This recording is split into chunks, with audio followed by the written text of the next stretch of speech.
Selamat pagi, apa kabar kalian semua? Masih semangat kan MPLS-nya? Oke, pada kegiatan hari ini, seperti biasa, akan diawali dengan doa pembuka. Lalu yang kedua, akan ada pemberian materi mengenai muatan lokal. Yang ketiga, akan ada materi mengenai narkoba dan dampaknya terhadap kesehatan. Selanjutnya, akan ada materi yang membahas tentang pendidikan anti korupsi. Dan yang terakhir, ada materi mengenai kewirausahaan. Nah, materi-materi ini akan disampaikan secara jelas oleh guru-guru SMA SMK Santa Maria Monica. Jadi, simak terus ya videonya. Sebelum kita memulai acara pada pagi hari ini, marilah kita berdoa terlebih dahulu.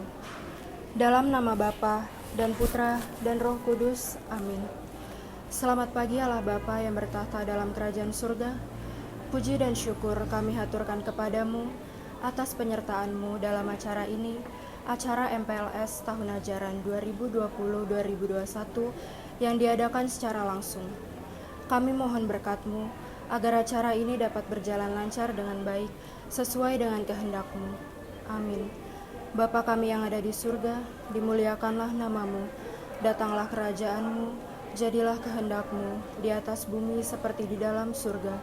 Berilah kami rejeki pada hari ini, dan ampunilah kesalahan kami, seperti kami pun mengampuni yang bersalah kepada kami. Dan janganlah masukkan kami ke dalam pencobaan, tetapi bebaskanlah kami dari yang jahat. Amin. Kemuliaan kepada Bapa dan Putra dan Roh Kudus, seperti pada permulaan, sekarang, selalu, dan sepanjang segala abad. Amin. Dalam nama Bapa dan Putra dan Roh Kudus. Amin.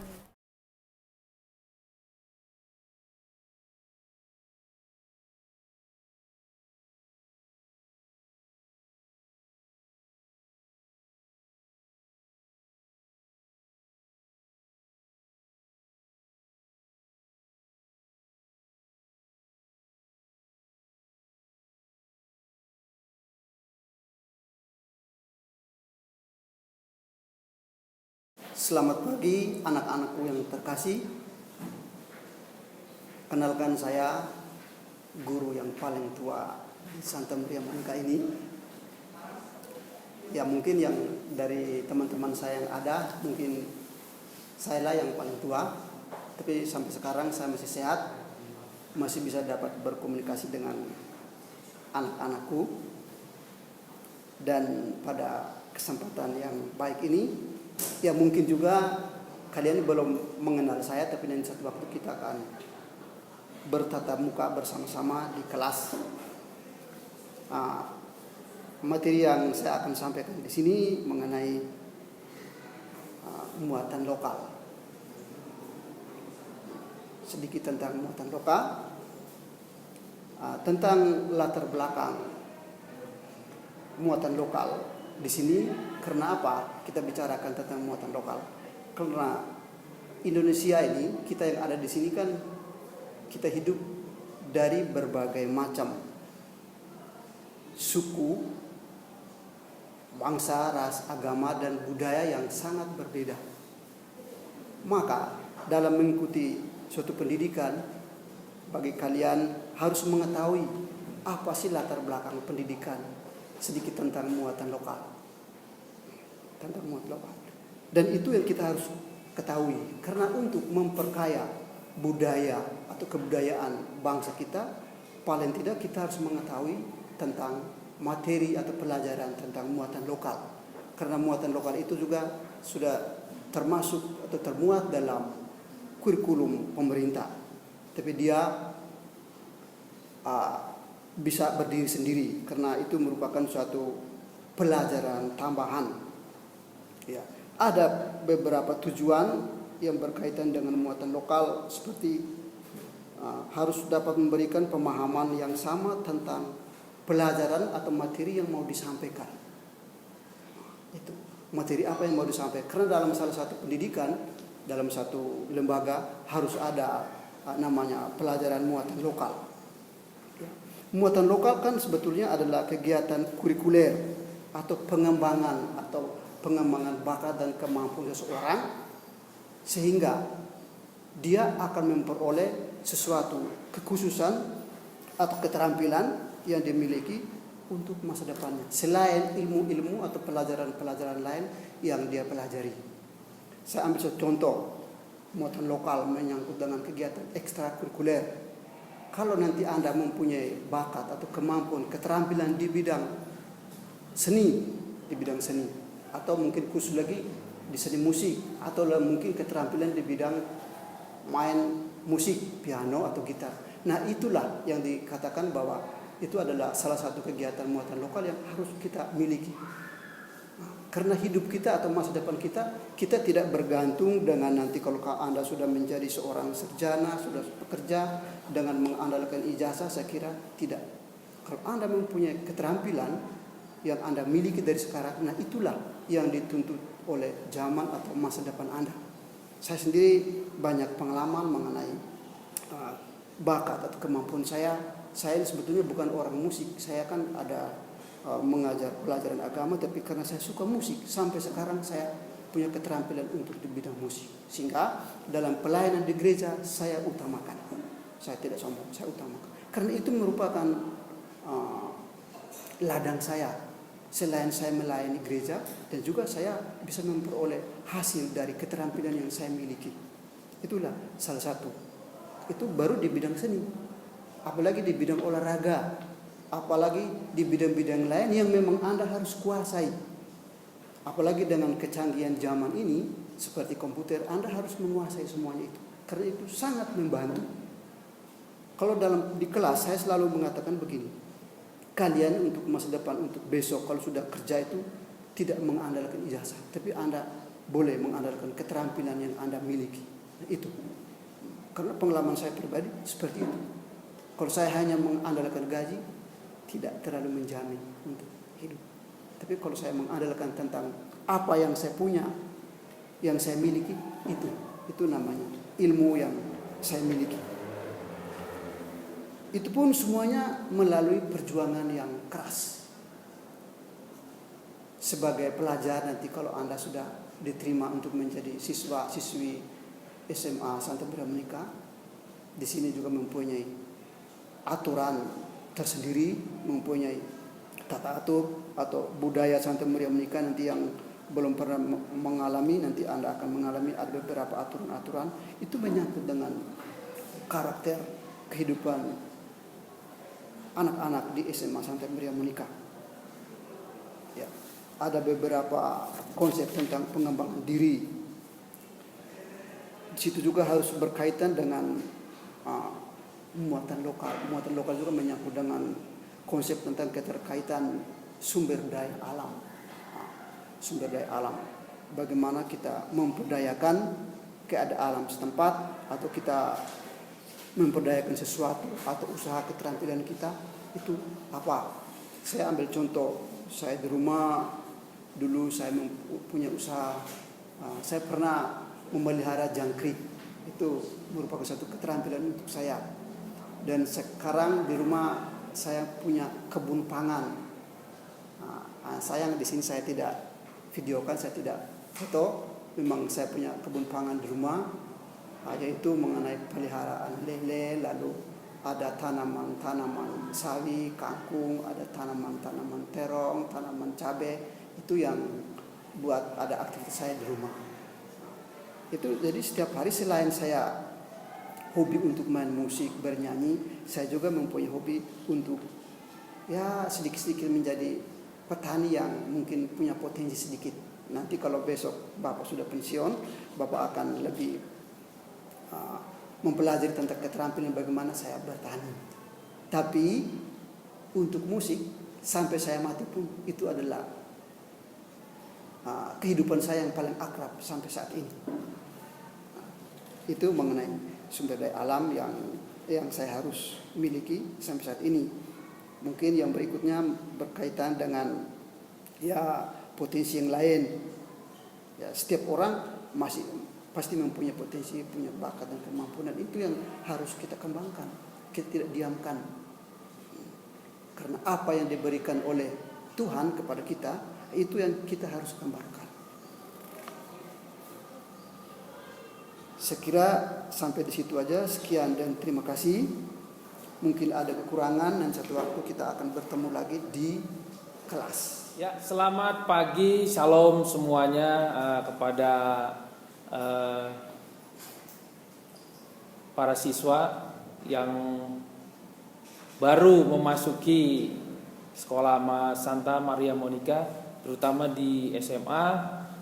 Pada kesempatan ini saya mau menyampaikan tentang muatan lokal. Muatan lokal itu adalah salah satu yang harus kalian ketahui, di mana di Bekasi atau kita karena sekolahnya di wilayah Jawa Barat, jadi kita memasuki wilayah Jawa Barat, terutama khususnya di Bekasi. Nah, yang akan saya jelaskan di sini bahwa di Bekasi ini baik kota maupun kabupaten itu terdapat situs-situs atau nilai-nilai kebudayaan yang ada di daerah kota Bekasi ataupun kabupaten Bekasi.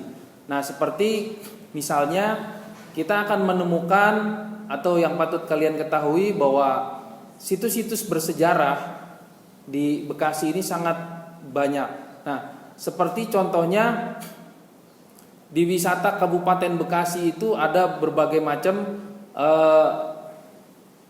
peninggalan-peninggalan sejarah, seperti ada situs Buni yang ada di daerah Provinsi Jawa Barat, terutama di daerah Bekasi. Itu terletak di sekitar daerah Cikarang, Babelan, dan juga Cibitung. Nah, hasil temuan-temuan itu oleh arkeolog Indonesia terus diterangkan dan dituangkan dalam nilai-nilai sejarah yang ada di kota Bekasi ataupun Kabupaten Bekasi. Nah, itu ditemukan sekitar 2000 tahun sebelum Masehi. Jadi situs-situs itu sudah ada. Nah, contohnya ada peninggalan batu-batu atau candi-candi itu yang ditemukan kembali di sekitar daerah Cikarang dan Cibitung atau perbatasannya. Itu ada situs-situs candi-candi baru yang terkenal dengan Candi Bata Merah. Nah, itu dapat kita temukan di sekitar daerah Rengas Dengklok. Itu perbatasan antara Karawang dan juga Bekasi. Nah, kemudian di era tahun 1940-an itu ketika ada Belanda menjajah Indonesia, itu juga banyak terdapat bangunan-bangunan sisa peninggalan zaman Belanda, seperti Tugu Juang yang ada di Tambun. Itu ada, kalau kalian atau kita semua bisa melihat, itu di sekitar depan pasar Tambun, tradisional pasar Tambun itu ada gedung Juang 45. Nah, itu seperti itu. Dan juga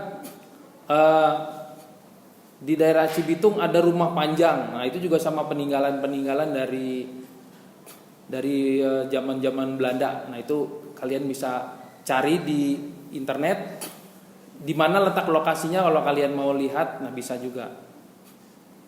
Kemudian di sekitaran daerah Babelan itu akan ditemukan banyak sumber-sumber daya alam. Nah, sumber daya alam itu ada kilang minyak. Nah, itu oleh Pertamina itu juga sudah diambil atau dieksplorasi itu sampai sekarang masih ada. Jadi kalau kalian ke daerah Babelan itu akan ditemukan sebuah kilang minyak. Nah, itu sumber daya yang ada di Bekasi. Nah, itu yang ada di sekitar kabupaten atau kota. Nah, sementara di kota sendiri itu di Gedung Wibawa Mukti atau kompleks olahraga itu ada tugu 5 tugu tiang itu melambangkan pejuang-pejuang kota Bekasi. Nah, sedangkan di Bulak Kapal itu ada Taman Makam Pahlawan. Itu Taman Makam Pahlawan para pejuang-pejuang Indonesia yang gugur itu dikuburkan di sana. Itu banyak juga pejuang-pejuang yang terkenal. Nah, itu situsnya ada di Taman Makam Pahlawan Bekasi di Bulak Kapal Bekasi.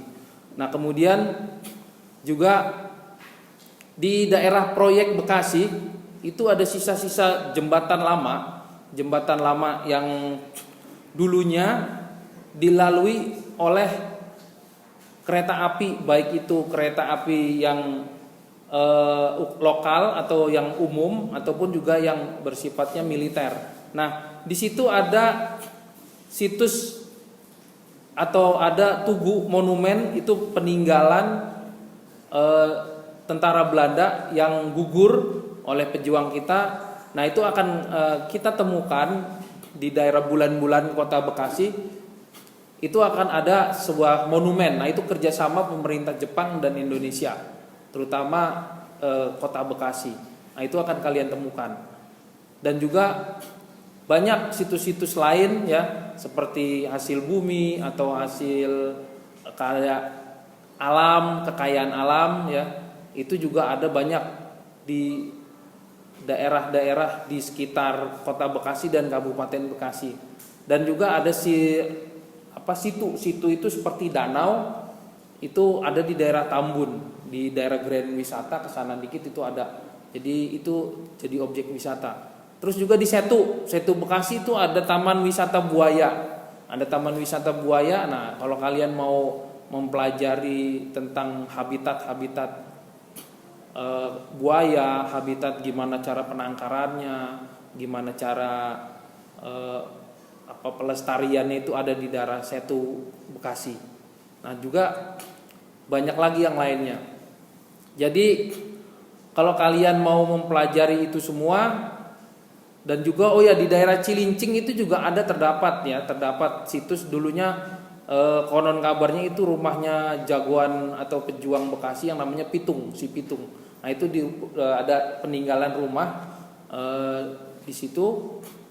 Itu konon kabarnya adalah merupakan tempat tinggalnya Pitung, di mana Pitung itu oleh para jawara atau jagoan-jagoannya Jakarta dan Bekasi itu adalah simbol atau ikon perjuangan bangsa Indonesia. Nah, jadi tentang kebudayaan juga Kota Jakarta dan Kota Bekasi itu saling berhubungan, karena banyak orang Jakarta atau penduduk Betawi asli yang sudah meninggalkan kota Jakarta. Dengan kata lain, sudah pindah atau eksodus ke daerah pesisir atau daerah kotanya satelit, istilahnya seperti itu, baik ke Depok, ke Tangerang ataupun ke Bekasi.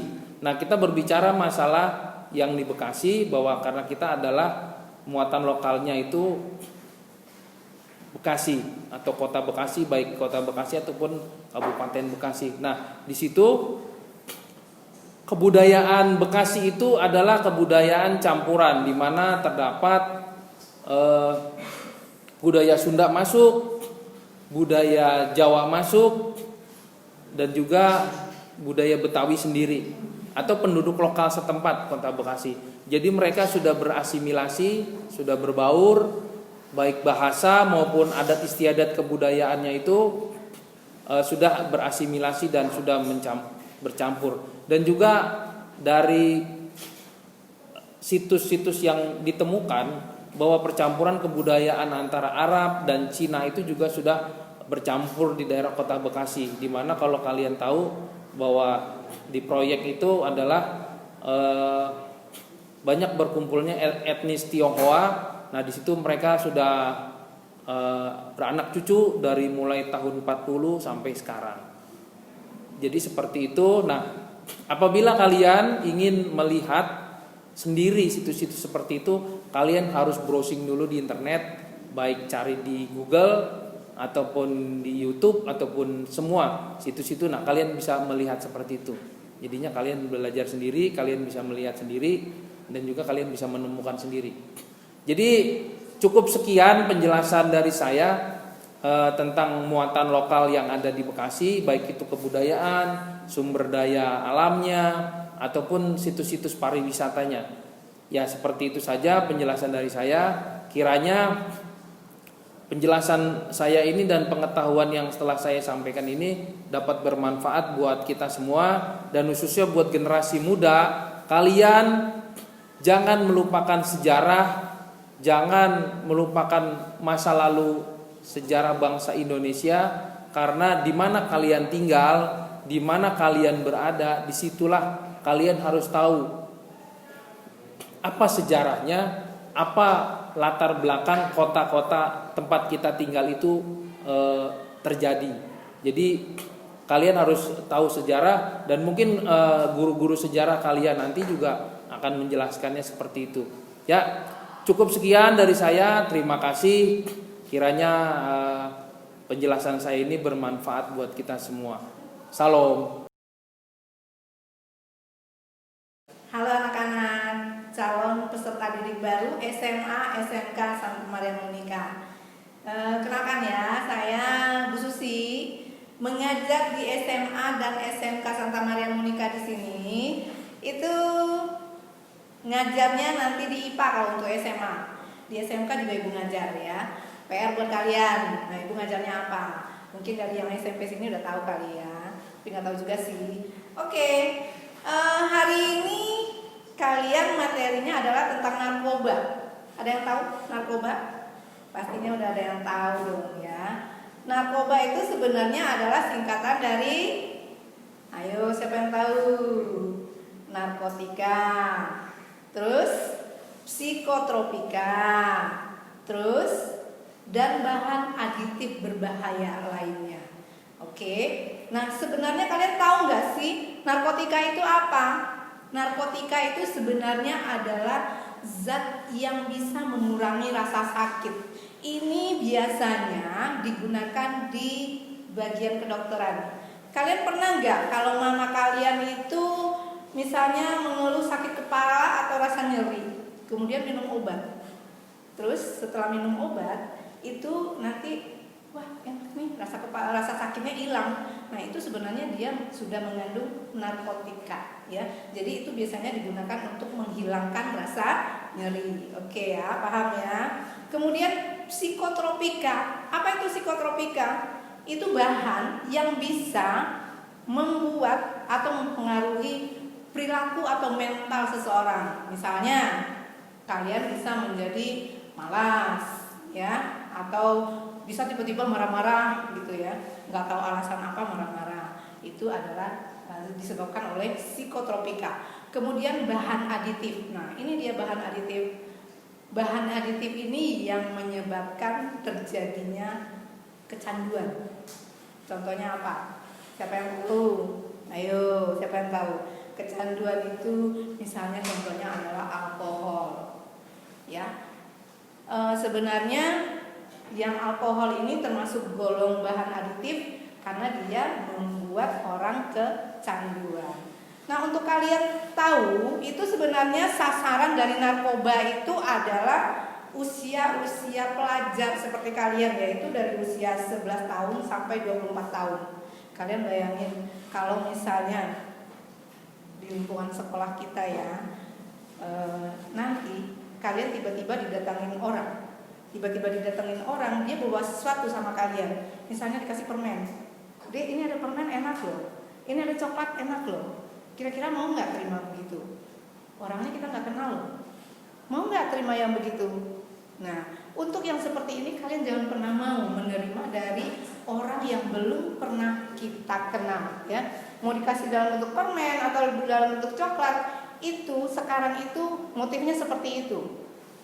Karena yang pertama kan kita tertarik dulu. Oh ini enak nih coklat. Oh ini nih enak nih permen, dicoba-coba. Akhirnya ternyata itu bikin kecanduan dan ketagihan. Akhirnya merusak. Nah narkoba itu dapat merusak segala organ tubuh kita ya. Terutama di jaringan otak. Itu yang menyebabkan kalian nanti bisanya jadinya marah-marah. Dan terhadap lingkungan, terhadap di rumah tangga, di dalam keluarga. Kalau misalnya kalian ini ya itu ditawarin dulu ke kita. Kalian uang jajannya misalnya 10.000 sehari, dikasih mama uang 10.000, nanti yang nawarin kalian itu dengan harga uang yang bisa terjangkau kalian membelinya. Misalnya harganya 5.000 dulu, dibujuk dulu dengan harga yang segitu ya. Kemudian kalian bisa beli kok, besok bisa beli lagi, ketergantungan. Akhirnya nggak punya uang, pengen juga. Akhirnya di dalam rumah apa yang kalian lakukan kalau nggak punya uang? Lama-lama kamu ngambil uang mamamu dong, ya kan? Ngambil uang papamu. Nah, itu akibat dari narkoba, ya, menyalahgunakan. Nah, kemudian apalagi? Nanti kamu di masyarakat, kamu dikenal, oh si itu, teman-temanmu bilang, itu dia pencuri, dia kan nyolong uang mamanya, ya kan? Nah, nanti kamu walaupun dibegituin, kamu udah gak ada rasa lagi. Karena perilaku mental kamu itu udah terpengaruh oleh narkoba. Bodoh amat orang mau ngomong apa, ya enggak? Biarin aja. Yang penting mah gue mah begini, enak. Kalian mungkin merasa nyaman dengan yang gitu. Tapi untuk semua itu, yang kesemuanya itu adalah merusak diri kita sendiri. Diri kita sendiri, keluarga kita sendiri, dan masyarakat kita sendiri, masyarakat di sekitar kita, dan terutamanya merusak bangsa ini. Kalian adalah generasi penerus, generasi yang diharapkan bangsa atau harapan bangsa. Jadi kalian harus bisa katakan tidak pada narkoba itu, ya. Kuncinya apa? Kalau kita tidak ada narkoba, yang pertama adalah keimanan, ya, keimanan. Kalian pasti di dalam rumah sudah ditanamkan agama oleh orang tua kalian, benar nggak?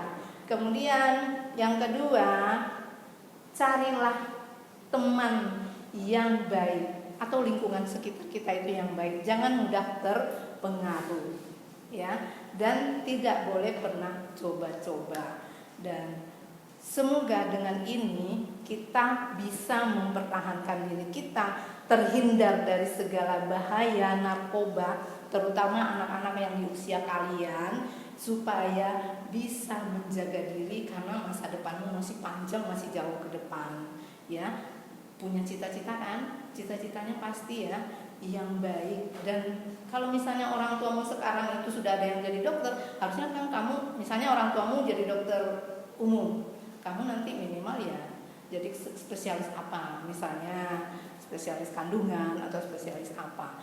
Nah, orang tuamu kan pasti berharap pada kalian supaya kalian jauh lebih baik dari orang tuanya sendiri. Gitu ya anak-anak ya. Semoga kalian terhindar dari semua bahaya narkoba itu, dan semoga pandemi ini cepat berlalu. Kan kita di masa pandemi ya. Nanti kita bisa tatap muka langsung dan jaga kesehatan, tetap sehat, semangat terus. Oke? Terima kasih. Semangat pagi anak-anak. Ya. Di sini Ibu akan memperkenalkan nama Ibu Sri Rejeki Diah Ratnawati yang biasa dipanggil Ibu Ratna. Di SMA Santa Maria Monica ini Ibu mengajar geografi. Untuk tahun ini Ibu mengajar geografi, kemudian sejarah Indonesia dan sejarah keminatan. Nah, nanti silakan sapa ya kalau ketemu Ibu dimanapun berada. Oke, untuk sesi kali ini Ibu mendapatkan tugas memberikan materi tentang pendidikan anti korupsi. Sebenarnya apa sih korupsi itu? Korupsi adalah penyelewengan terhadap wewenang publik yang timbul karena kurangnya kontrol terhadap kekuasaan yang dimiliki dan terbukanya kesempatan untuk menyelewengkan kekuasaan tersebut.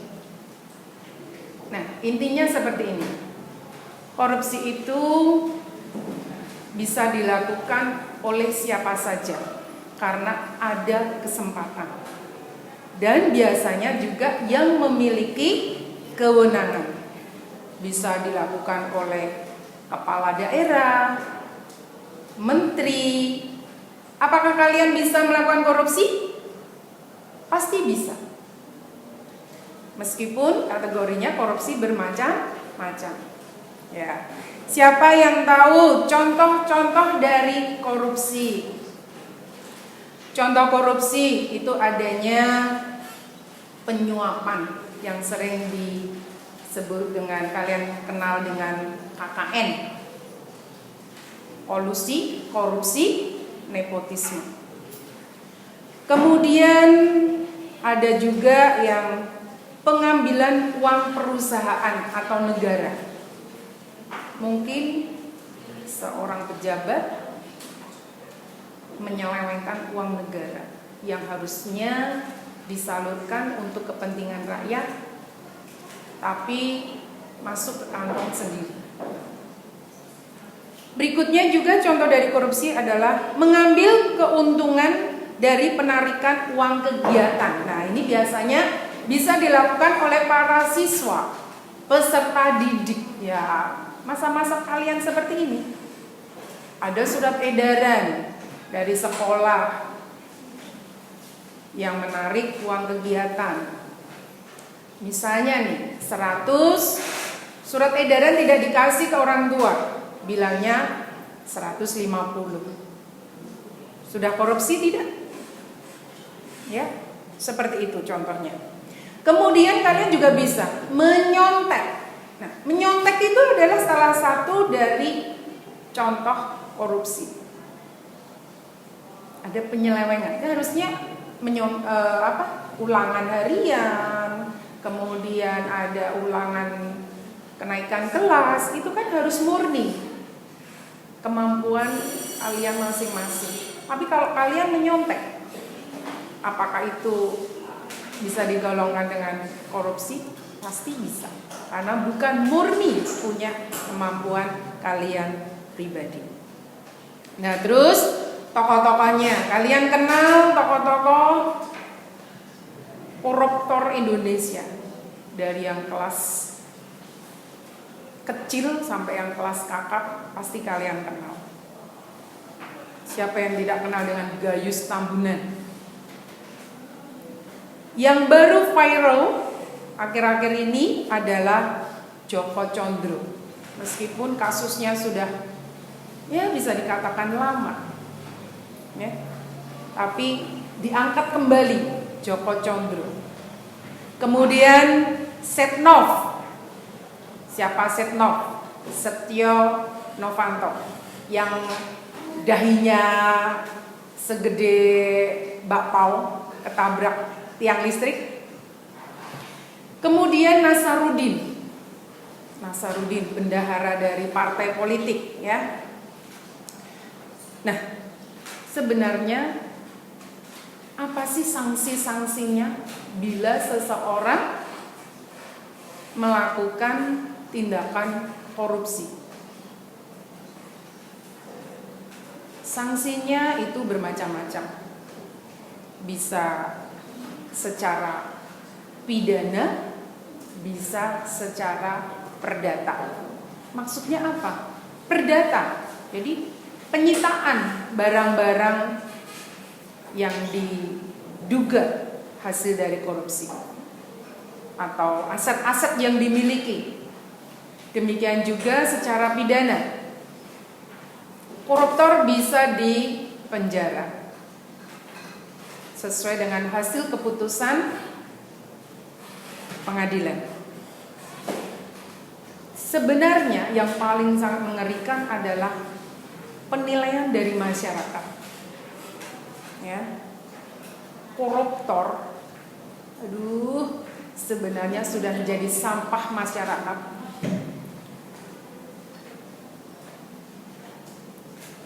Nah, kenapa pendidikan anti korupsi ini Ibu sampaikan kepada kalian yang masih calon kelas 10 SMA, SMK? Di lembaga pendidikan itu memiliki tujuan. Pendidikan anti korupsi disampaikan ke peserta didik. Apa tujuan? Tujuannya yang pertama adalah agar kalian itu mengenal lebih dini hal-hal yang berkenaan dengan korupsi. Jadi kan kalian sudah paham kan macam-macam korupsi, kemudian sanksinya. Selanjutnya tujuan yang kedua adalah agar kalian sadar, memiliki kesadaran untuk selalu anti korupsi. Jadilah peserta didik yang memiliki karakter jujur, modal hidup yang paling utama. Selanjutnya, tujuan dari pendidikan anti korupsi adalah menciptakan generasi muda bermoral baik serta membangun karakter teladan. Bukan berarti kalau hidup kita itu pingin dijempolin orang hanya sebagai kamuflase saja, seolah-olah berbuat baik. Tapi sebaiknya kita memang benar-benar melakukan apa yang menjadi karakter dari bangsa Indonesia. Bersikap jujur, kemudian sopan, mementingkan kepentingan umum, bangsa, negara daripada kepentingan pribadi. Ya. Begitulah materi pendidikan anti korupsi. Mudah-mudahan yang Ibu sampaikan ini dapat dipahami dan dapat kalian lakukan. Itu harapan utamanya, bahwa peserta didik SMA Santa Maria Monica akan menjadi orang yang dapat diteladani. Akhirnya, sebelum menutup materi sesi ini, ada tugas untuk kalian, yaitu mencari kasus Joko Condro. Mungkin kalian tidak mengenal benar siapa Joko Condro. Ya, carilah kasusnya mengenai Joko Condro. Dan buatlah penilaian dari kasus tersebut. Tugas tersebut silakan dikirim melalui kakak kelompoknya, dan nanti biarlah kakak kelompoknya baru menyampaikan ke Ibu. Terima kasih. Sukses selalu dan semangat lakukan anti korupsi. Indonesia Jaya. Terima kasih. Halo semuanya, saya ucapkan selamat pagi, shalom dan salam sejahtera. Baiklah, pada kesempatan ini Bapak ingin memperkenalkan diri. Nama Bapak adalah Suryono Dwi Prastyo atau biasa dipanggil dengan Pak Sur. Baik, anak-anak yang terkasih, pada kesempatan ini kalian masuk dalam tahap masa orientasi peserta didik SMA dan SMK Santa Maria Monica. Bapak ucapkan selamat datang dan selamat bergabung. Pada kesempatan ini Bapak akan memberikan materi, yaitu mengenai prakarya dan kewirausahaan untuk SMA dan SMK. Baik, apa itu prakarya dan kewirausahaan? Mari kita lihat. Kita lihat ke produknya langsung. Nah, Anda bisa lihat. Ini adalah pot. Pot ini siapa yang menghasilkan? Tentunya adalah anak-anak sendiri. Ya, anak SMA, SMK sudah bisa untuk produksi ini. Jadi, bagaimana cara produksi? Apa yang diproduksi dan untuk siapa? Itu yang akan nanti kalian pikirkan, bahwa sebuah produk itu akan menghasilkan sesuatu. Intinya untuk kewirausahaan, bagaimana kita memikirkan, menciptakan sebuah produk, sebuah karya yang pada nantinya akan berguna baik untuk kita sendiri, untuk kalian sendiri, dan untuk masyarakat yang lainnya. Ini adalah contohnya. Jadi produk ini nantinya akan bisa Anda jual, ya, atau ada nilai manfaatnya, ada nilai nominalnya, di mana nilai nominal, nilai manfaat, uang yang diperoleh dari menjual produk ini nanti akan berguna untuk memenuhi kebutuhan hidup kalian, ya, begitu. Ada contoh produk yang lain seperti ini. Ya, ini adalah nanti ada botol kita masukkan, jadi botolnya bisa aman, jatuh tidak pecah. Kemudian ada juga ini adalah ikat pinggang, terbuat dari tali kur, bisa dipakai, ya. Ada nilai jualnya seperti ini. Oke ya. Ada juga gelang kecil dan lain sebagainya. Ya, banyak hasil produk anak-anak kita dan bagus-bagus. Nah, silakan nanti untuk prakarya dan kewirausahaan ini nanti Anda akan mengembangkan sendiri produk apa yang akan Anda hasilkan. Kemudian untuk menunjang itu semuanya, kita harus tahu lebih mendalam apakah itu kewirausahaan, apa kelebihan, kelemahan, keberhasilan, kegagalan dalam berwirausaha, bagaimana kita bisa bangkit dari kegagalan dan seterusnya. Ya, mari kita lihat tutorial video pembelajaran untuk PKWU sebagai berikut. Baiklah, para peserta didik, calon peserta didik Santa Maria Monica dan SMA dan SMK sekalian, itu tadi video pembelajaran mengenai prakarya dan kewirausahaan. Ya, jadi kombinasi antara teori dan praktek. Praktek yang tadi sudah kita sebutkan, ada untuk kerajinan, ada membuat karya kerajinan. Lalu untuk pengolahan, untuk materi pengolahan kita bisa membuat berbagai macam olahan, ya, pengawetan juga tentunya untuk berhubungan dengan makanan. Kemudian untuk materi budidaya kita bisa memberikan contoh atau praktek bagaimana kita membudidayakan ikan lele misalnya, ya, unggas, beternak unggas dan lain sebagainya, membuat tempe, tahu, itu nanti kita akan praktekkan dalam pembelajaran kita. Untuk rekayasa, ya, untuk materi rekayasa kita bisa membuat misalnya alat elektronik sederhana, ya, dengan metode kelistrikan misalnya. Nah, itu semua mengenai prakarya dan kewirausahaan yang ada di SMA dan SMK Santa Maria Monica.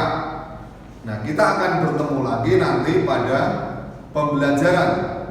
Tentunya untuk semester ini kita akan belajar secara daring.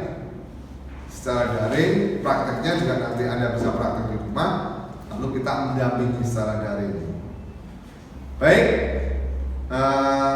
untuk tatap muka kali ini Bapak cukupkan sekian materi PKWU. Kita akan bertemu lagi di dalam pembelajaran sehari-hari. Ya, Bapak ucapkan selamat mengikuti MOPDB. Tetap semangat, jaga kesehatan, dan selalu menatap masa depan. Saya ucapkan terima kasih dan selamat bertemu kembali.